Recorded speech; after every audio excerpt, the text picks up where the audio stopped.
This is John Figliozzi of Clifton Park, New York. You're listening to the International Radio Report on CKUT 90.3 FM. Welcome to the International Radio Report for Sunday, October the 2nd, 2022.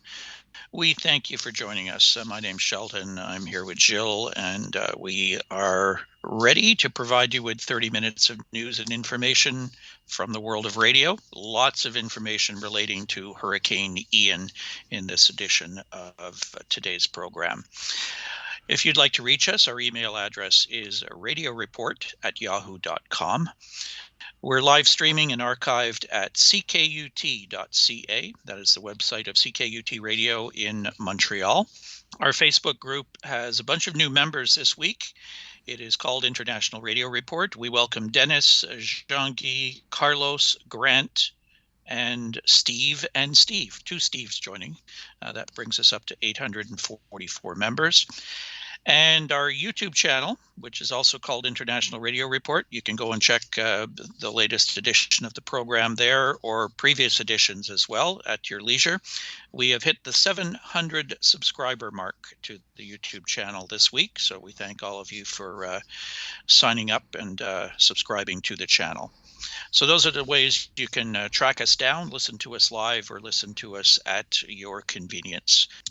So we'll get right to the information, starting with a number of items relating to the massive hurricane that has affected the Caribbean, Cuba, and of course Florida, and as we're recording here on Friday, making its way to the Carolina coast, where it's back up to a Hurricane 1 status as of our recording on Friday afternoon. I know both of us did quite a bit of radio monitoring over the last few days, what we could hear and what we couldn't hear as a result of the storm. Many stations knocked off the air.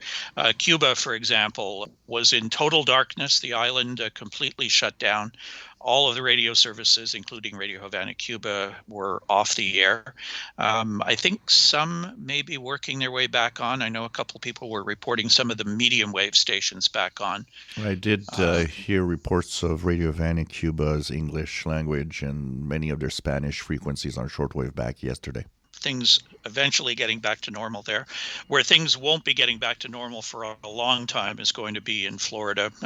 If you've been following the stories and the damage, probably the most powerful storm that's ever hit the Florida peninsula. Hurricane Ian cut a swath right across the state, going more or less from southwest to northeast, cutting across, and once getting across, picking up steam again and heading up the Atlantic coast towards the Carolinas. So checking out the Florida situation, I know I was tuning around both on the radio and on some SDRs and online looking for information stations. Ones I ended up listening to for quite some time was 970 AM WFLA in Tampa, Florida. They had continuous storm coverage with live crews in the studio 24 hours a day, and was really actually quite compelling listening. People that were calling in, without power, listening probably on portable radios, some using cell phones if they were charged to be able to contact the station. I was extremely impressed, and so impressed that I took the time to call their 800 number and had a chat with the on-air people, basically thanking them for what they were doing and talking about the importance of radio, particularly AM radio and talk radio during circumstances like this.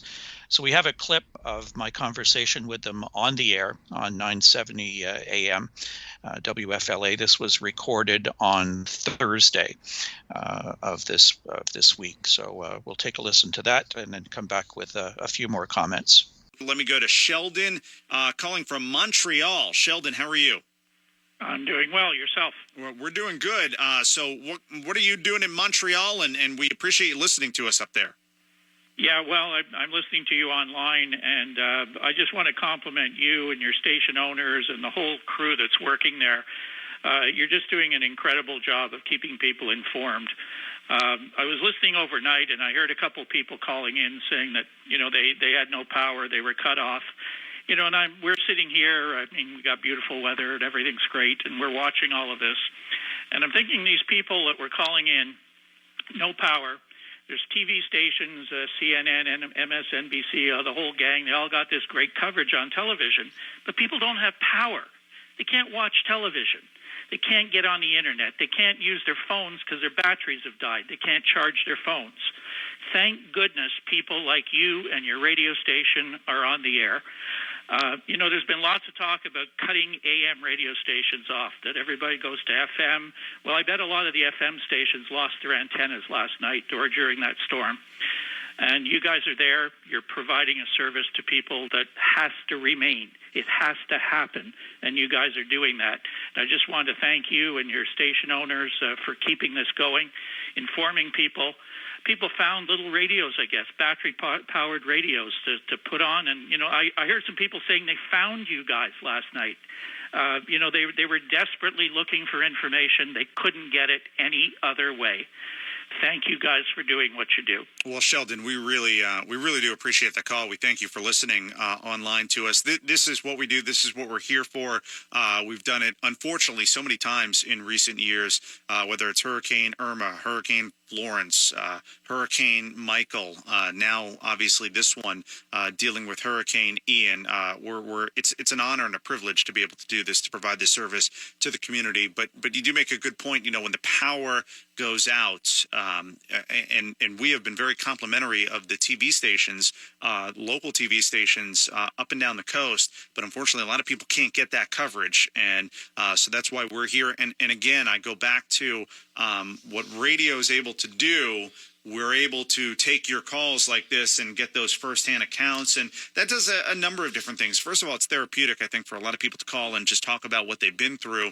But then also it's helpful for other people listening who are in those areas to hear that they're not alone, that other people are going through exactly what they're going through. And then what you'll see over the course of the next couple of days, there will be a big mobilization on these stations where we will work to find out what people need, and we will be working to get them answers and help so they're taken care of. Yeah, especially overnight when a storm is taking place overnight like this, it can be very scary for everyone involved. And you can hear it, the comfort in their voice, being able to just be in contact with somebody. And you mentioned TV stations. Listen, it's a team effort here as well, where 100%. The meteorologists that we've been having on from News Channel 8 been joining us, having community leaders joining us. It really is a team effort when it comes to getting the information out.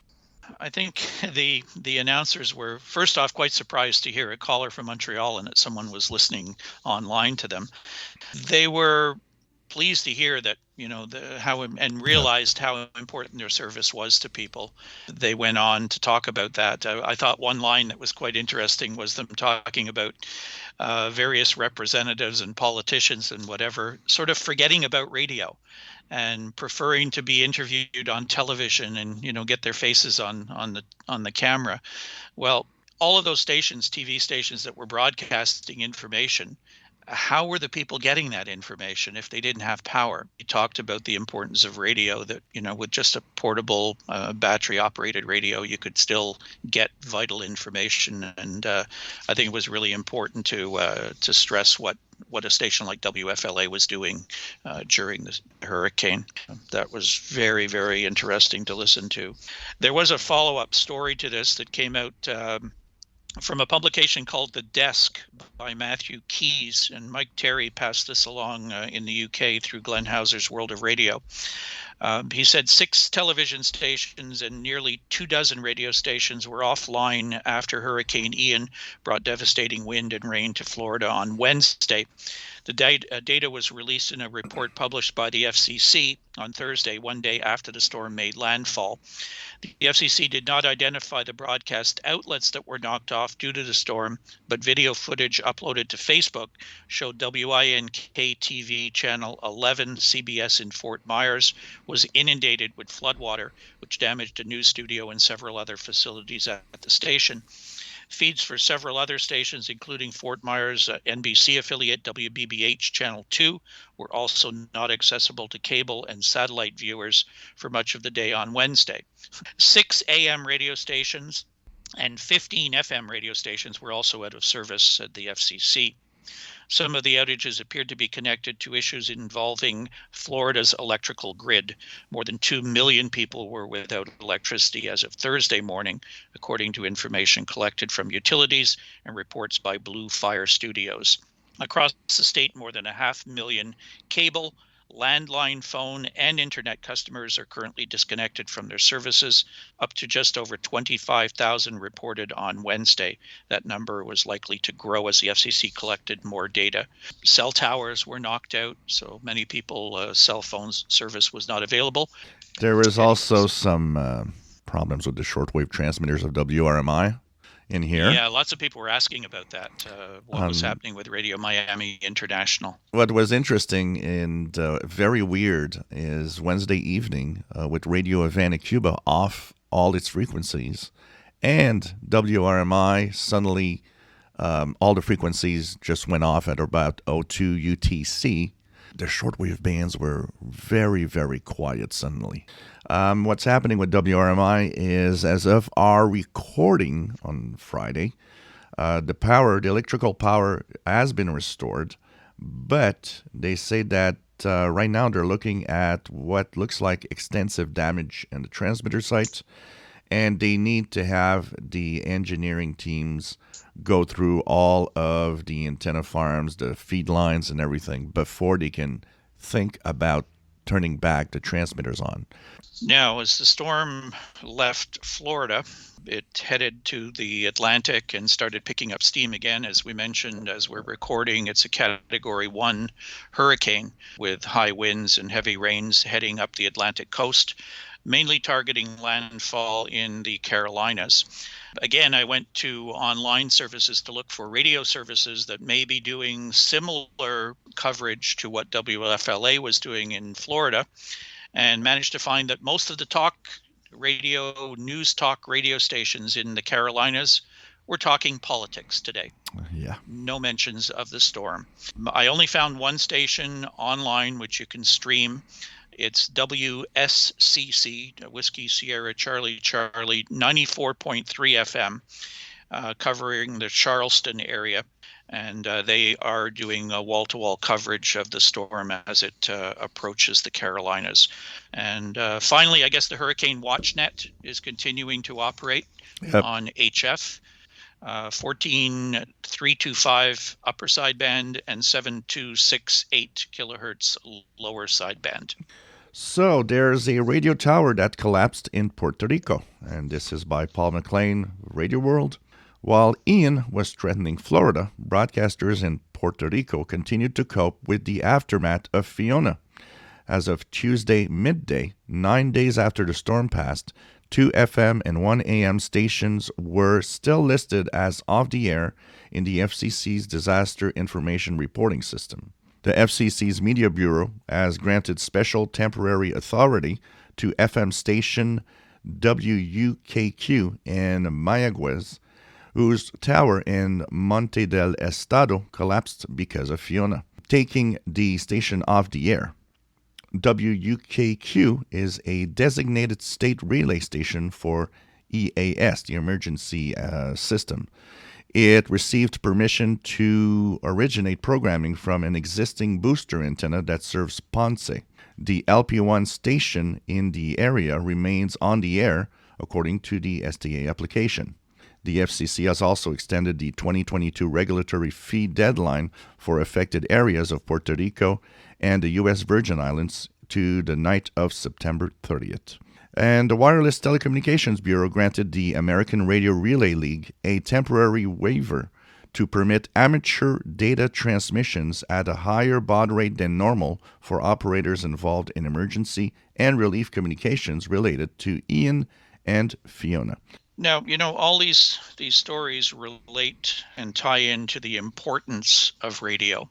As we keep hearing so many stories of, radio, what's that? Why is anybody concerned? Who's listening? Nobody's out there. Nobody has radios. Well, these are classic examples of how important radio is and the efforts that are put out to try to get stations back up on the air, get information out to people through whatever means possible, including amateur radio. This all leads nicely into a story from Radio World by Susan Ashworth. Major New York City broadcasters band together to promote the power of radio. A new marketing campaign launched by New York City Radio Committee is designed to promote the power of radio. The committee, a joint partnership between all major broadcasters in the city, says the campaign includes radio messaging on more than 20 of New York's most listened to stations, as well as through trade media, digital, and social media. Fall in love with radio, quote unquote, will reinforce the notion that radio is a fresh, vibrant media channel, says the committee. As radio's popularity remains on the rise, marketers should be reminded that radio is an essential element of a successful marketing strategy. The spot created by the committee, a persona whose features are explained through a tongue-in-cheek dating profile, conveys the many benefits of radio through its personality traits, the committee said. The campaign kicked off on September the 12th and will run through the month of November. According to Chris Oliviero, marketing president of Odyssey New York and chairman of the committee, radio is a critical and valued part of millions of New Yorkers' daily lives. These iconic brands, from music to news to sports, provide the soundtrack of a city, he said. This campaign offers a fresh, fun, and innovative approach to highlighting the efficacy of radio for media planners and advertisers. The collaboration of the city's major broadcasters shows a clear commitment to our benefit that local radio, consumed on FM or AM, or streaming or in podcasts, is an essential tool in any overall marketing strategy in the media capital of the world. The campaign plans to specifically target advertising agencies and businesses that purchase advertising. The New York City Radio Committee, a subcommittee of the New York State Broadcasters Association, is comprised of executives from iHeartRadio, Spanish Broadcasting System, Salem Media Group, media company Univision, Good Karma Brands, Odyssey. Though all FCC licensed radio stations in New York City metro area are invited to participate in the campaign. We saw in Canada, too, with the hurricane hitting the maritime provinces. The CBC in particular did some really outstanding broadcasting, much of it via radio. Yep. Again, because so much of the provinces were knocked out of power. So, radio is that one thing that even without power, a simple radio, battery operated, and you're in business. Definitely. So what's happening with our sun? Well, we had some surprise geomagnetic storming happening this week. Things are looking out to be a little stormy again. There still are chances of geomagnetic storm due to a coronal hole. And there's a big sunspot that looks to be very active that is coming into view. So that will be something to look at. The sunspot number 56, the solar flux is 137, but the sun is pretty active, so it's going to be maybe up and down this week. But the only way that you can really know what the conditions are like is to turn on the radio and listen. I'm Brian Penny of Brewster, Massachusetts. You're tuned to the International Radio Report. 30 minutes of news about radio on CKUT 90.3 FM in Montreal. So we have some bad news from the BBC World Service, where nearly 400 job cuts are announced. This is by the Daily Mail and UK via Mike Cooper and Glenn Hauser's World of Radio. Some 382 jobs at BBC World Service will be cut as part of plans to move to a digital-led service. The broadcaster will also close its BBC Arabic and BBC Persian radios in a move it says will help accelerate its digital offering and increase impact with audiences around the globe. BBC insisted the World Service will continue to serve audiences during moments of jeopardy and ensure audiences in countries such as Russia, Ukraine, and Afghanistan have access to vital news services using appropriate broadcast and distribution platforms. The broadcaster is also proposing to stop its Kyrgyz, Uzbek, Hindi, Bengali, Chinese, Indonesian, Tamil, Urdu radio services. Language services the BBC is proposing to move to digital only include those in Chinese, Gujarati, Igbo, Indonesian, Pidgin, Urdu, and Yoruba. The proposals would also see some production units move out of London, relocating the Thai service to Bangkok, the Korean service to Seoul, the Bangla service to Dhaka, and the Focus on Africa TV bulletin to broadcast from Nairobi. World Service English will continue to operate globally as a 24-hour broadcast radio with new scheduling, programs, and podcasts to be set out in due course.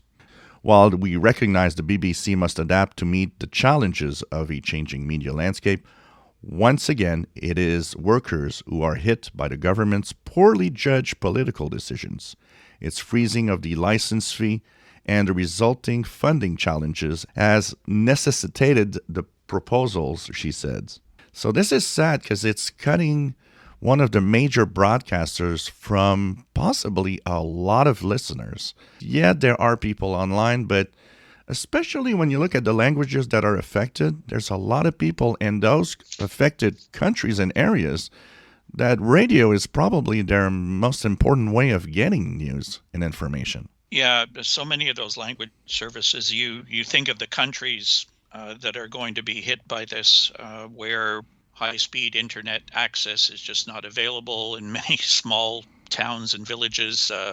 They're lucky if they have running water and any type of power at all.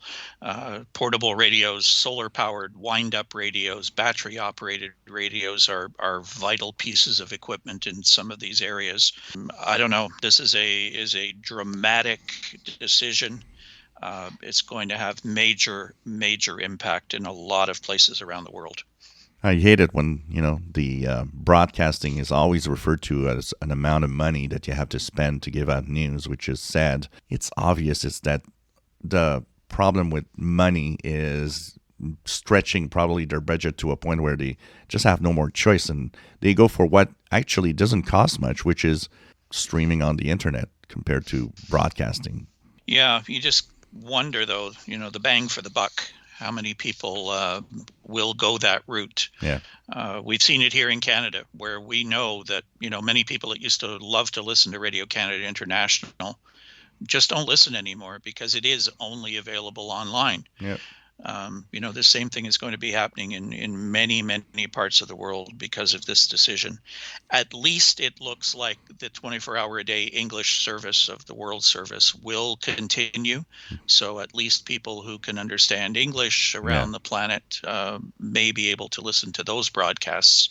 But, targeted programming in their own local languages for all of those services is just going to be inaccessible to so many people. Yeah, really sad. So there's a story that, could be festive for some, but maybe a little early for others. It's early for me, I'll tell you, that's for sure. And this is kind of shocking how early it is. I guess we end today's program with a little bit more lighthearted story than the other ones we've had to cover today. But the headline comes from the Glasgow Live via Radio World. Scottish radio station to play non-stop festive songs until Christmas Day.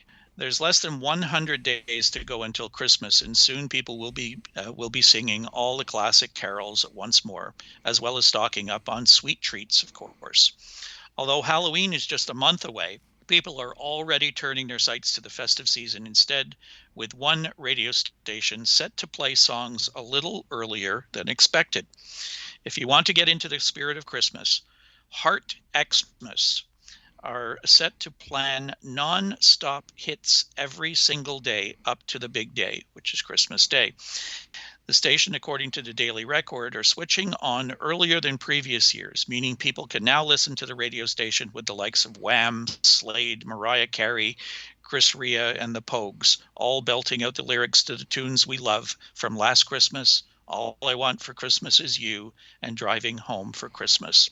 Discussing the ultimate seasonal soundtrack for the festive countdown, Andy Everett, managing editor of Heart, said, "This year, we've decided to bring back our much-loved festive season, Xmas, earlier than before. Every year, Heart listeners get in touch earlier and earlier to request their favorite festive tunes. So we wanted to get into the Christmas spirit here at Heart Xmas with 3 full months of non-stop festive feel-good. Due to the growing popularity of this service every year, the seasonal spin-off station will be available on digital radio across the UK in 2022, meaning Christmas fans can tune in from wherever they are in the UK on DAB, as well as Global Player, bringing even wider coverage. Heart Xmas is available across the UK on DAB digital radio, on Global Player on your smart speaker. Play Heart Christmas, iOS or Android devices, and heart.co.uk/XMAS. I'm not going to mark down these links because I'm not going to go listen to this. We're going to get the blitz of our own stations going all Christmas in the not too distant future, but this is like way too early. So we have upcoming ham radio contests. Yeah, we have quite a few this week. We start off with the QRP Amateur Radio Club International doing their fall QSO party, QRP, 0000 to 2359 Zulu, October the 8th. It is 160 through 10 meters, and it is CW only, and also low power QRP only. There's the Macrothan Rtty contest, 0 Zulu, October 8 to 1559 Zulu, October 9th. Organized by Pizza Lovers 259, or the PL 259 group, Silicon Valley, California. The band's 80, 40, 20, 15, and 10 meters, and the mode is RTTY. The Nevada QSO party is taking place 0300 October 8th to 2100 Zulu, October 9th. That's organized by the Sierra Nevada Amateur Radio Society. This one goes through every one of the amateur radio bands, 160 all the way up to 23 centimeters. Wow. So it's VHF, UHF class stations as well as all the HF. And it's also all modes. So that one is covering a lot. There's the Oceania Dx Contest, CW, 06 Zulu, October 8th to 06 Zulu, October 9th, organized by the Wireless Institute of Australia. The band's 160 through 10 meters, CW only. The Straight Key Century Club is having their weekend sprintathon, 1200 Zulu, October 8th to 2359 Zulu, October 9th, 160 through 6 meters, and that is CW only.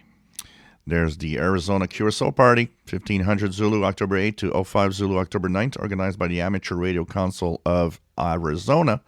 The band's 160, 80, 40, 20, 15, and 10 meters, CW and phone. The Pennsylvania QSO Party Association is organizing the Pennsylvania QSO Party, 1600 October 8th to 2200 October the 9th, 160 through 2 meters, and it is an all-mode event.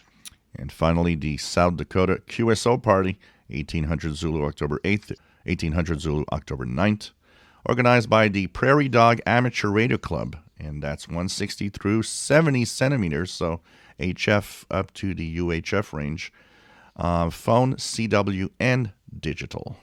Okay, lots of activity on the ham bands over the weekend as well, and probably a lot of storm-related traffic on the ham bands as well, so you can check that out. Again, the Hurricane WatchNet 14325 upper sideband, 7268 kilohertz lower sideband for information from the Hurricane Center. That is it for us today. We hope you enjoyed the program. We'll be back again next Sunday with our next edition of the show. We'll have all of the links to our stories today posted up on our Facebook page, and you can check out the show again on our YouTube channel, International Radio Report. Have a good weekend, everybody. Talk to you again next Sunday with our next edition of the International Radio Report on CKUT 90.3 FM in Montreal. Bye-bye for now. Bye-bye.